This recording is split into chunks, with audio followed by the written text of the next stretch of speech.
أما بعد فأعوذ بالله من الشيطان الرجيم بسم الله الرحمن الرحيم وقال النبي أولى بالمؤمنين من أنفسهم صدق الله العظيم وقال النبي صلى الله عليه وسلم لا يؤمن أحدكم حتى أكون أحب إليه من والده وولده والناس أجمعين صدق اللہ العظیم۔ میرے محترم اساتذہ اکرام اور ہمارے بزم میں تشریف لانے والے مہمانان گرامی اور میرے ہم مکتب ساتھیوں، السلام علیکم ورحمۃ اللہ وبرکاتہ۔ سامعین محترم، آج میں آپ حضرات کے خیالات کو، ذہن کو، سوچ کو 15 صدیاں پیچھے مبذول کرانا چاہتا ہوں۔ آئیے تاریخ کے اوراق کھنگالیں اور دیکھیں دنیا میں کیا تھا۔ ظلم ہی ظلم تھا، اندھیرا ہی اندھیرا تھا، ظلم و ستم کا دورہ تھا، جور و جفا عام تھا، شراب نوشی زناکاری معیوب نہ تھی، چوری اور ڈاکہ زنی پر فخر کیا جاتا تھا، انسان کے خون کا پیاسا تھا، بچیوں کو زندہ درگور کیا جاتا تھا، عورتیں ہی وانو کسی زندگی بسر کرنے پر مجبور تھیں، قبائلی لڑائیاں سالہ سال تک جاری رہتی تھیں، انتقام در انتقام کا سلسلہ چلتا رہتا تھا، افراتفری تھی، اضطراب تھا، بے چینی تھی، بدی کا راج تھا، بے حیائی کا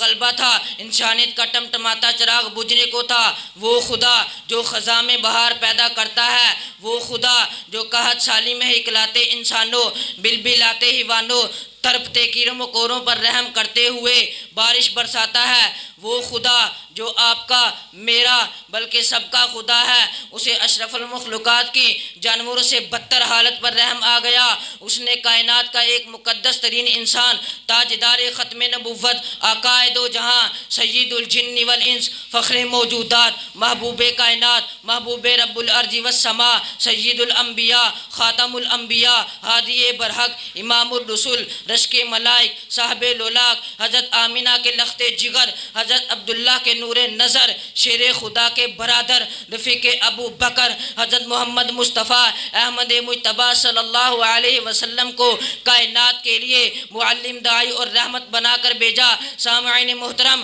لیکن یہ بھی حقیقت ہے جہاں حق ہوتا ہے وہاں باطل بھی چکر لگاتا ہے، جہاں عدل ہوتا ہے وہاں نا انصافیاں کرنے والوں کو درد محسوس ہوتا ہے، جہاں انسانوں کو انسانیت سکھائی جاتی ہے وہاں انسانی شیطانوں کو تکلیف ہوتی ہے۔ اور میرے آقا صلی اللہ علیہ وسلم کی خوبیوں اور روز بروز اسلام کی ترقی کو دے کر حاسدین جلنے لگے، نعوذ باللہ میرے نبی کو گالیاں دینے لگے، صحابہ کرام کو طرح طرح کی تکلیفیں پہنچانے لگے، حتیٰ کہ میرے نبی کے قتل کے منصوبے بننے لگے، شان رسالت میں گستاخیاں کرنے لگے۔ لیکن سنو مسلمانوں، اگرچہ میرے نبی کے جہلے صحابہ نہتے تھے، کمزور تھے، مال و اسباب سے محروم تھے، لیکن ان کے دل میرے نبی کی عظمت سے پر تھے۔ ان کے لیے نبی کی عظمت کی خاطر گردنیں کٹوانا، اولاد کو یتیم کروانا، بیویوں کو بیوہ کروانا آسان تھا، لیکن نبی کی عزت و ناموس پر حرف آنا گوارا نہ تھا۔